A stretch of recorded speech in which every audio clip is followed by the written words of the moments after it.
I graduated top of the class, spoke at graduation and everything. But the first job that I got out was a Fortune 500 company. Literally within my first year, I'm like, this is not for me. And it was so heartbreaking because I had worked so hard, got all A's straight through college, straight through everything. And I'm like, I don't want to work in corporate. This is not me.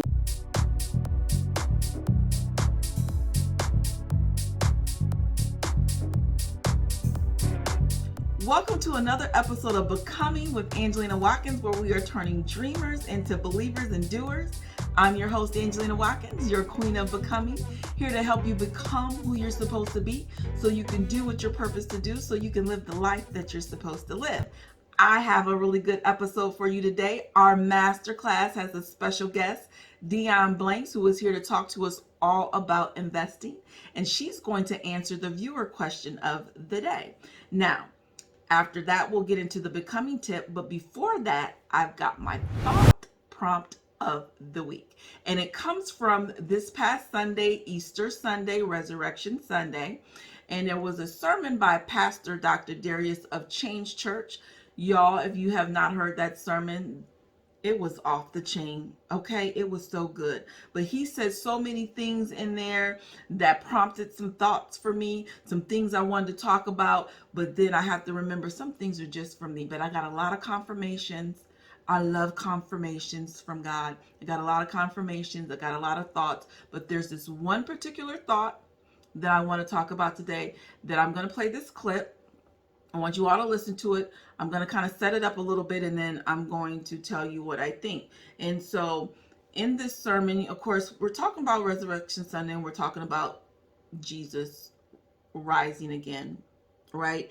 And he in this clip, it starts with talking about Mary and Mary coming to the tomb or the cave or whatever you want to call it, looking for Jesus, okay? And then I just want you to listen to what he says. So these two women would not be able to move that stone by themselves. But they didn't think about that before they left the house. So by the time they thought about it, they were too far away from where they had left and too close to where they were going to turn back around. They had already committed. Did you hear what I just said? I heard what you said. Because if they had thought about the stone before they left the house, they probably would have never left the house. And I want to tell you, sometimes God afflicts you with intentional ignorance. He says, I'm not going to let you think about this before you leave the house. Because if you think about this before you leave the house, you're not leaving the house. If you knew everything you were saying yes to, you wouldn't have said yes. So I'm going to make sure you are intentionally ignorant about what is involved with this, so that by the time you see what it really is, you've already committed. And the reason God uses intentional ignorance is because he uses intentional ignorance to disarm the enemy of the tool of intimidation.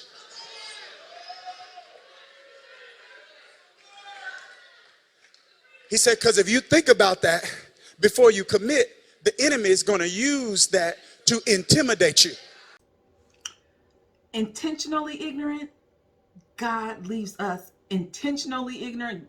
Now that's what caught my attention. Now I just need to know, how many of y'all can relate to this? How many of y'all can relate to moving on the promises and instructions and directions of God, and then finding yourself in a whole lot more than what you bargained for? Is it just me? Am I the only one? I can't be the only one. Please let me know if you all can relate, because this is something serious, okay? There are two types of people in this world. Well, in this scenario, you have those who want the whole picture, and they're not moving until they get the whole picture. They're not doing anything until they know exactly what is all required of them. They want full instructions. They want the whole roadmap. And a lot of us don't move because we want the whole roadmap. And then you have people like me who get a glimpse of what can be. And then we commit and we say yes. And then we get down that road and we're like, whoa, I didn't know I was going to have to do all this. I didn't know I was going to have to go through all this. I didn't know all of this was going to happen. Is it just me?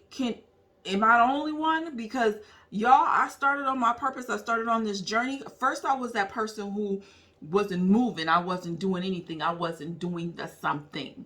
Then when I decided to do something, because I got a glimpse of what could be or what my purpose may be, and I'm not even thinking this big picture thing, right? And then here it is. I go for it. And then on this journey, it's been rough. I cannot lie to you all. I'm not going to act like it's been easy. It's been hard. And somewhere in his sermon, he talks about being agitated because of all the things you have to go through. And sometimes I've been agitated and I have actually said, God, why I gotta go through this? Now I know you're not supposed to ask God why. God, I'm sorry. But I did. And I wanted to know why I gotta go through this. Because he was smart enough to know I'm not going to show you everything, because if I did, you probably ain't going to do it. And I need y'all to know that he's not going to show you everything, because if he did, y'all probably won't do it. If you think about all the things that you have to go through to become so that you can get to the next level, so that you can walk in your purpose and you can do the things that you have to do, you're probably not going to do it. When you really determine what is required of you and all of the unlearning you have to do and all of the becoming you have to do and all of the mental transformation and the emotional healing that's going to take place, because there's a process here. When you decide to obey God and you decide to do what he has purposed you to do, there is a process. No matter how healed you think you are, you're still going to go through a process, because there's some things about you that is going to have to change. And things can get hard and things get rough, and people will test you. Even your family will test you, and things will come your way to keep you from fulfilling your purpose. It's distractors to detour you from where you're supposed to go. But he lets us know in his sermon that detours are a good thing. Detours save you time. Because if you didn't take the detour, you end up spending way more time than you're supposed to on something. So it actually saves you time. But how many of you out there that if you knew what you had to go through to unbecome and become who you're supposed to be, and all of the obstacles and challenges that you have to face, would you say yes? I need you to know that God is not going to tell you the whole picture, because he knows you're not going to do it. But you're not doing it now. So I need you to do it. I'm going to give a testimony that, yes, it's hard, but it's so worth it in the end. When I think about how far I've come in my being, it's not even about the destination at this point. It's not even about the abundance that I'm looking forward to. It's just about the person I have become and all that I've learned about myself. It's time to have self-mastery and learn about yourself. Go, say yes, commit. Go through the obstacles, go through the challenges. You can do it. You can do it. God has built you for this. He built me for this. But leaves us intentionally ignorant, because the human side of us wants to instantly say no. This is too hard. I can't do this. It's challenging. So he gives you small steps to take in order to be able to do it. Okay. So I just wanted to encourage you that if you find yourself in a place where you're wanting to know the whole picture, forget it. Just do it. If you find yourself in a place where you didn't know the whole picture and you said yes, and now you're committed and you're too far to go back, good for you. If you find yourself in a place where you have said yes, and you kind of think like, I don't know, I need to turn around and go back, don't turn around and go back. All right. Now, today's masterclass, we're going to get into this. It's with Dionne Blanks, and we're going to talk financial literacy and investing. And Dionne is a financial educator whose career went from being a financial analyst to teaching the money management basics to evolving into teaching stock investing, building wealth through stock investment strategies. And she shares with us her story of evolution. She had been in a financial services since 99, and she had always been around money. And so she had gotten out of debt. She was ready to take her family to the next level of building wealth. But let's start this out by listening to how and why entrepreneurship just made sense to her. I've been in financial services since '99. My degree was actually in finance. So I worked in wealth management and institutional trust. So I've been around money and investments since I graduated college, really. But it was in 2017 where I'm like, okay, it's time to go full force with the wealth building part. We have the cash flow situated. The debt was paid down at that time, which I had a ton, but I went ahead and paid that down. And then I was just ready to make sure that my family was set up and we were ready to build. And I was also able to take my clients that I had been working with on the basics. I took them along with me on that journey. So that's how I was able to kind of switch from the basic foundational financial literacy into more of the investing and trading. So I am an identical twin. I have a twin sister. So there are four of us. There are three girls and a boy, and we were raised by my single mother for a while, and then we eventually got kind of my extended family helped to raise us as well. So we're all very, very close. We didn't grow up with a whole bunch of money, but I never felt poor, if that makes sense, because everybody, all of my family had this mentality and this mindset that we were going to work hard and we were going to become the best at whatever it was we chose to be. So that's how we grew up. We grew up with a very, very close-knit family that we just happened to not have a whole lot of money. So that kind of made me want to go out there and get more. So my family was full of entrepreneurs and I saw them do it and I wanted to do it myself. So that's kind of how I came up. I've been an entrepreneur ever since I was little. And so now it's just like the normal, natural phase for me to become. Myself and my twin sister, we were 9 years old. I don't know if you remember in the 80s where they had the charm necklaces where you could kind of clip on different charms to it. It was plastic, the real cheap ones.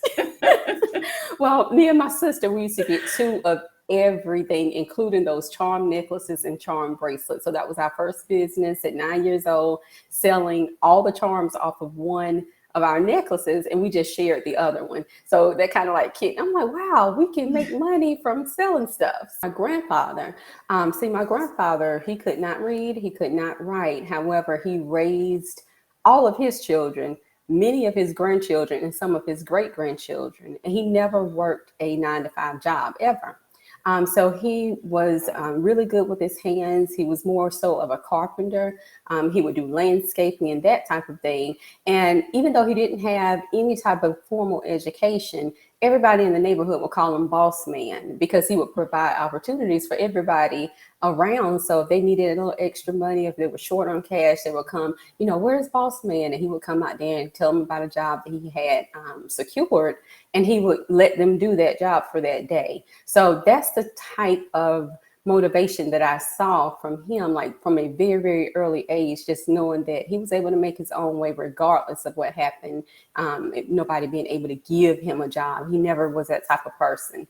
So he passed on that to all of his grandkids, all of his children as well, including myself and my sister, my brothers, and so we kind of got that work ethic from him and that do for self attitude from my grandfather. Dionne didn't start out as an entrepreneur. Like many, she went to college, moved into corporate America before venturing out on her own. I graduated top of the class, spoke at graduation and everything, but the first job that I got out was a Fortune 500 company. Literally within my first year, I'm like, this is not for me. And it was so heartbreaking because I had worked so hard, got all A's straight through college, straight through everything. And I'm like, I don't want to work in corporate. This is not me, And so sometimes at some point I just had to realize this is just not for me. And so that's when I kind of start looking at different things that I could do on my own. And I just kind of kept a side business, even though I was working full time, until I could eventually in 2010, I just stopped completely and went ahead and opened my own retail store. So I was a financial analyst with a Fortune 500 company. So I ran financial reports. And I really, from even growing up as a teenager, I wanted to help people with money. I did not want to run financial reports, even though it paid very, very well. Wasn't complaining about the money, but it just sucked with my soul. because that's not what I wanted to do. And so I actually left that position and went into a nonprofit where I actually help people develop cash flow plans and debt management plans. I was their debt management plan coordinator, and I loved it, but it didn't pay at all. It didn't have any benefits or anything like that. So it's like I had to find a mix between, okay, I don't want to do 9 to 5 corporate, just running reports. I do want to help people, but I have to find a happy medium between the two. Dionne will eventually transition from corporate America to full-blown entrepreneurship, but it was met with some challenges. While it was difficult for her to discuss her financial crisis with entrepreneurship, I applaud her bravery for telling her story and commend her for facing the problem head on. We can all learn from her tenacity. Listen as she shares her journey of bouncing back from financial crisis to thriving and teaching wealth building today. So this is the rough part for me to even talk about, because I did not talk about this part for so long because of the embarrassment that came along with it. So bear with me. So about 2010 is where I opened my retail store. It was the first time I actually went out and quit my job. And I'm like, okay, I'm about to do this. I opened a natural hair store. There was nobody really helping people figure out their natural hair. And I was natural. I'm like, this is a need right here. Let me go ahead and fill this. And so I went ahead and opened it, got an SBA loan before I even opened my doors, had spent about $10,000 before I even literally had the grand opening, trying to get things the way that I wanted. And so I opened the doors. We ran successfully for quite a while, until other kind of big box stores, the Target, CVS, Walgreens, they kind of got into that market. And I experienced a huge drop in revenue. I had employees, overhead, everything that continued. I had to keep on paying that. And so the longer I stayed in business, the more and more in debt I became. So at the end of the day, when I ended up shutting the doors in about 2013, 2014, I had a ton of debt, like tens of thousands of dollars in debt that I had to pay off. And so that kind of threw me into a tailspin, because here I am. I was a finance major, worked in financial services, had been doing businesses for so long. And here I am in literally tens of thousands of dollars in debt. My business, which I called my baby, was closed. I really didn't know what I was going to do. So I sat there and I sulked and I literally cried every single day. Like, oh my God, I cannot believe this. I didn't tell anybody, literally. Why were you embarrassed? Oh yeah, Why were you absolutely. embarrassed? I was embarrassed because I felt like I should not have been in that situation. Like, how did I even get here? I was trying to do the right thing. Things were going okay, but I wasn't prepared for everything that was thrown at me while I had my small business. So it's nothing now looking back on. I'm like, I should have told at least my husband before I did. My twin sister, who's my best friend, I at least should have told them what I was going through, instead of hiding it and being like super upset and almost depressed about my financial situation. So, eventually I set both of them down. I'm like, look, y'all, here is what I'm dealing with. And it was like, we can get through this. But it was a while before I was able to even do that, to take that step and to talk to somebody. So if there's anybody else out there who is listening, who is deep in debt, this is like huge for me, is to speak up, talk to somebody. Don't tell everybody, because everybody does not need to know your business. That is true. But the people that you can trust, open your mouth and get the help that you need. So that's kind of how I went into, I said, those prayers that we pray, Lord, if you help me out of this, I'm going to help somebody else. So when you were going through this, did your husband know that the business was in trouble and just didn't know how you were taking it or feeling it? Or was you didn't tell him anything? No, he knew that the customers were dwindling down. They would call me from Target, like, what is that stuff you used to carry? Or what is that stuff you carry? So he would see my expression and understand that the business revenue was slowing down a lot. He knew that I had the SBA loans. He knew about that. But the credit card part, me charging things to make sure that everything, I was able to order inventory, and that, he didn't know all of that. And I didn't tell him until, later on. But he knew what was going on, and he understood that I was going to have to close it down. But his personality was like, honey, you did this. And he is my biggest cheerleader. I'm telling you, if I said I'm going to Mars, he was like, okay, let me get you an astronaut suit.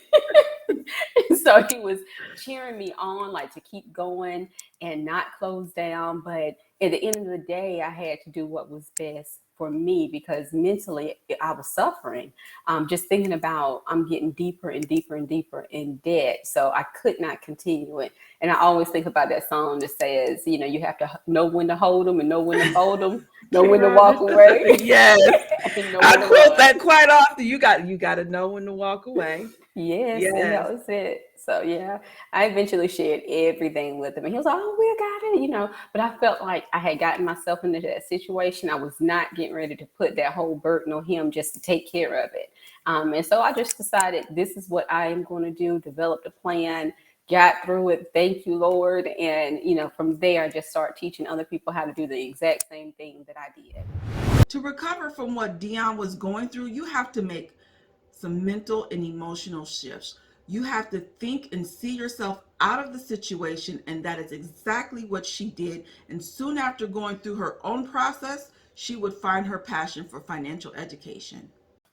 I had a couple of mental shifts that I had to make, and really work on my mindset, and come to terms with, like you said before, I am not my situation. And I really had to understand that I was still a good person. I'm still a great mother, wife, all of those things, that just went through a hard time, but it wasn't anything that I couldn't, come out of. So I literally started reading my Bible again. I started meditating, visualizing, like literally speaking affirmations and speaking over myself every single day. So even on my social media platforms, I share my affirmations that I still continue to speak to this day.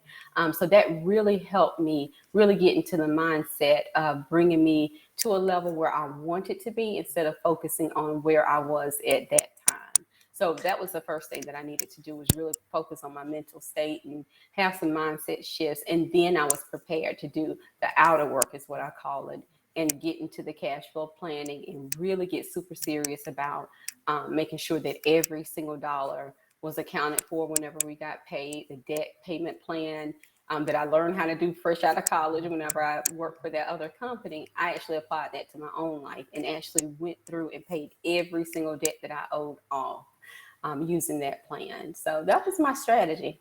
Wow. So, oh my, no bankruptcy? No bankruptcy. Just put in a plan 100% based upon what you knew, what you was teaching, and then paid it all off. The credit card debt and the business debt? Every single bit. So I had 2 SBA loans. Why they gave me the second one, I will never know. I had 2 SBA loans. They wanted you to succeed. Yeah, they wanted their money. And that's another thing. Looking back on it, I probably would not have taken the maximum amount that was offered to me, just because it was a lower interest rate. I think sometimes we get caught up in, this is the SBA loan is only 3% or whatever the interest rate was at that time. Yeah, but do you need all of it? That's the thing that, I had to kind of go back and look things over. But yeah, I indeed was able to pay off every single bit of business loan and credit card debt without filing bankruptcy, no debt restructuring or anything like that. It was literally calling my creditors, working out payment plans, asking for reduced interest rates. I did a couple balance transfers. But it was literally going through and listing out everything, being real with myself, writing out every single debt that I had, and devising a plan to pay them off. So my mom, when we were small, she used to bring us these books, and it was one called Think and Grow Rich, and she was all into mindset. And we thought I was like, Mom, look, I'm 9, I'm 10. What are you talking about, lady? But it's so funny, because when you get to those places in your life, you look back and I'm like, oh my God, my mom she's a genius. Mm-hmm. Thank you, Mama. And so, you kind of defaulted back to what you know. So this is something that I knew from back, whenever we were growing up, how she would say, do your vision boards or write these things down and kind of really imagine your life how they would want to be. So all four of her children learned that from her. And now we're all in our own right. We are successful now, but all of that has to do with how she taught us how to think. And whenever, we get low, sometimes you lose your way, but a lot of times you'll come back to what you were taught. And so I'm passing that right on to my sons as well now. They may not need it now, they may not use it now, but hopefully in the future, if they ever need it, they can go back and say, hey, my mom wasn't crazy. I started teaching almost immediately as soon as I finished.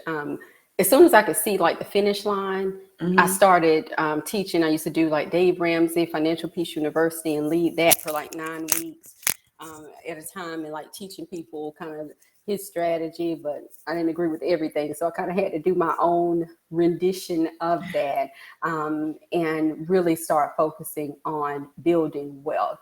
It's a different mindset whenever you are paying off debt and cash flow planning than it is whenever you are beginning to build wealth. And so, that's where I kind of had to make that transition between, yes, the debt is paid off, the business is closed. Now let's move forward and see how we can grow our income. So I use that same money that I was using to pay off debt. We rolled it right into investing. So we were investing before. We had like 4 properties before I even opened the store. But after then, I'm like, okay, yeah, it's time to step up our game plan as far as real estate and stock market investing. When I had the store, I was not teaching financial literacy at all. It was just strictly the store. It wasn't until after the store and after I had got my plan together and paid off my debt that I started to get into teaching financial literacy. And I just knew that there were other people out there who needed somebody to talk to, who was not going to judge them, and who knew exactly where they were and how to get to where they wanted to be. And so that's what really is like, this is a calling. This is something that I need to do and a service that I need to provide to these individuals. And I just kind of, as I learned more about investing and became successful as far as stock market investing, I started teaching that as well. Well, for the basics, you would need to have a brokerage account, which is an account that allows you to buy and sell stocks or shares of companies. You would need to know what to buy and when to buy it. Those are the main 3 things that I tell people. The stock market seems so intimidating, but once you really learn what you need to know, you can pass that information on to your children, to your husband, wives, whoever. But those are the main things that you would need, is understanding how the stock market works, as well as, which company you're going to use and what you want to buy, what you want to put into those brokerage accounts. People who know absolutely nothing about the stock market, I've helped about 300. I've helped about 300 families who did not know literally anything about the stock market. And that's why I take everybody from the beginning. What is a stock? What is a stock exchange? Like, we start at the beginning of the whole thing. So you do not have to have any prior financial knowledge in order to learn the stock market. You don't have to have a degree. You just have to have the motivation to want to understand the stock market and how you can benefit from investing in stocks.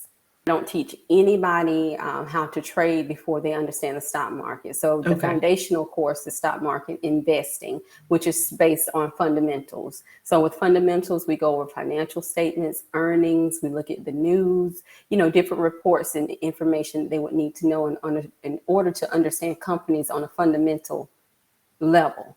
But for trading, we do both fundamental and technical analysis, where I teach them about the charts. The trading, we don't even discuss that until they go over and we actually make sure that everybody's on the same page as far as understanding how the stock market works, because we're trading options, and options, of course, are a derivative of stocks. So that means that the options are based on what the underlying asset, which is the stock, what that stock does. So if you don't even understand the stocks, then you shouldn't be trading.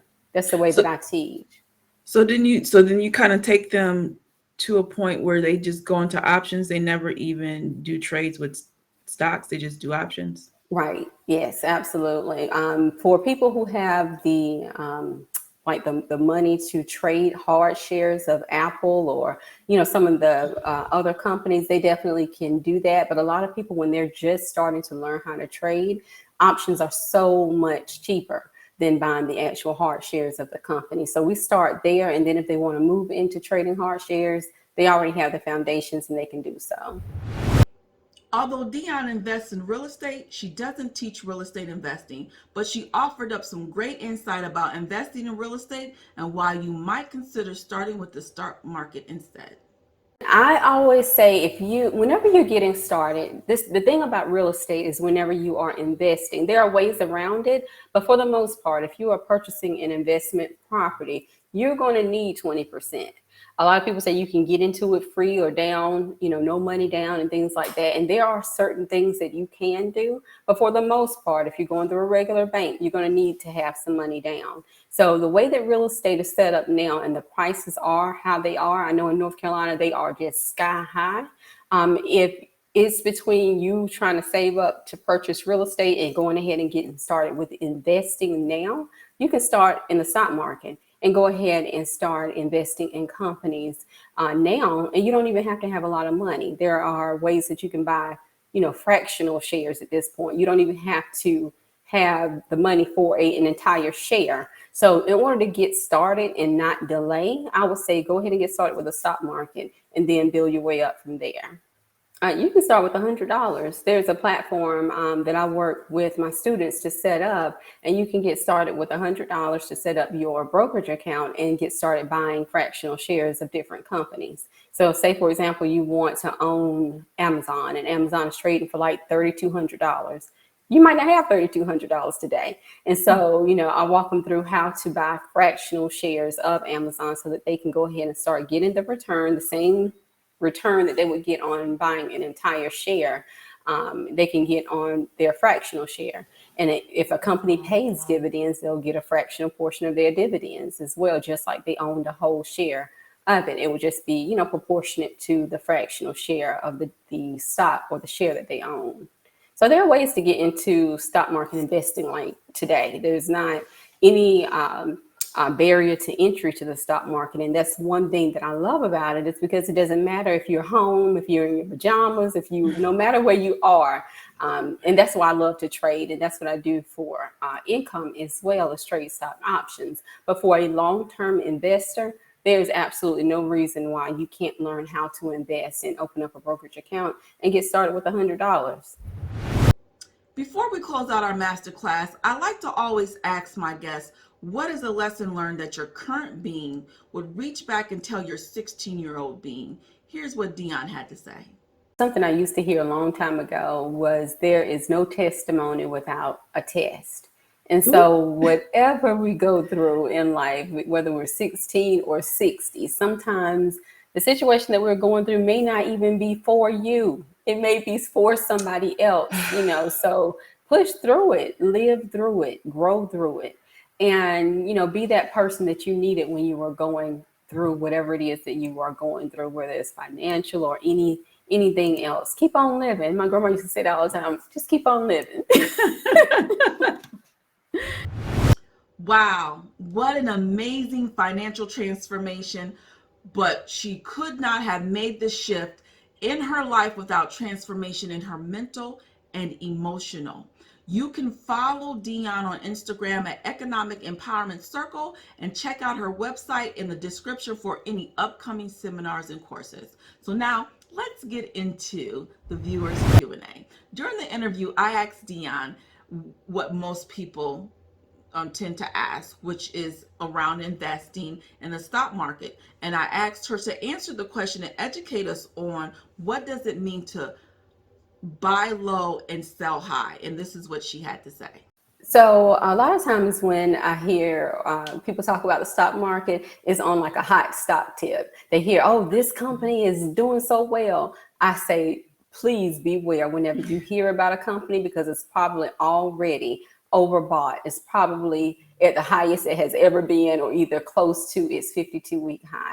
That's not the place that you want to buy. The profit comes on whenever you are able to buy that stock at a lower price and ride that stock price or that share price up to the high. So if you look at a company and right now it's trading for $100 and the 52-week low was $10. You want to get closer to, wherever it was lower, not whenever it's running hot or whenever it's high, because you'll be able to realize a higher return on your money. So a lot of times when companies are very expensive or they are the highest they have ever been, they tend to fall off. And guess who's left holding the bag? Those people who bought at the very top of the stock market when the share price was $100 or whatever the price is for that company, which was, considered high for that company at that time.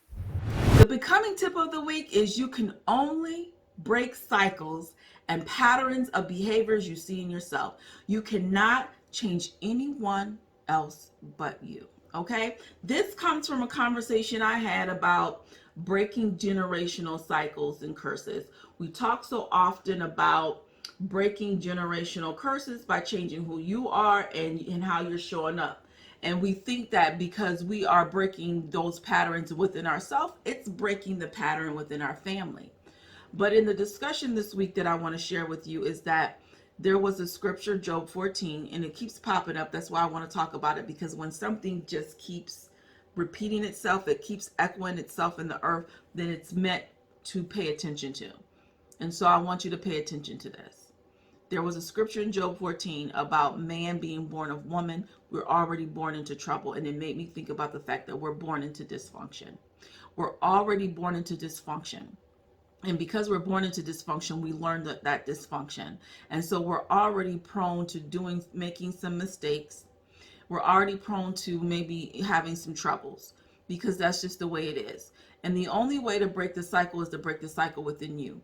But you cannot break the cycle within your family, because a lot of times it's by time you realize you need to become, by time you realize you need to change, your children are already older. They've already got their personality. They've already started to form and shape their mind into who they're supposed to be.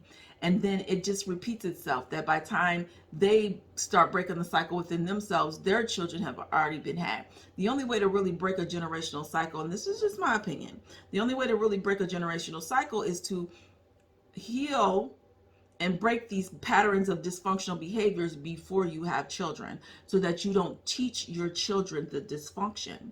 And if that doesn't happen, then we're going to just it's going to be a vicious cycle that we're going to keep repeating. So what I want to tell you to do is just concentrate on you. You can't change anyone. Now, you can show up differently, and because you show up differently, that can cause other people to begin to change, but you cannot change them. They have to want to change. You cannot break cycles, because you have people who have a will, and they have to have their own will to change. So the only cycles you can break is the cycle within you, the dysfunctional behaviors that you have been displaying. Concentrate on you, because healing and transforming and becoming is an individual journey. This is not a journey that you can make anyone else do but you. Control what you can control. Leave what you cannot control. Let it be. Focus on you. Focus on your journey. Just focus on breaking your cycles. All right? Now, where you are is not where you have to be. Your past does not define you. You define you. So heal, transform, and pursue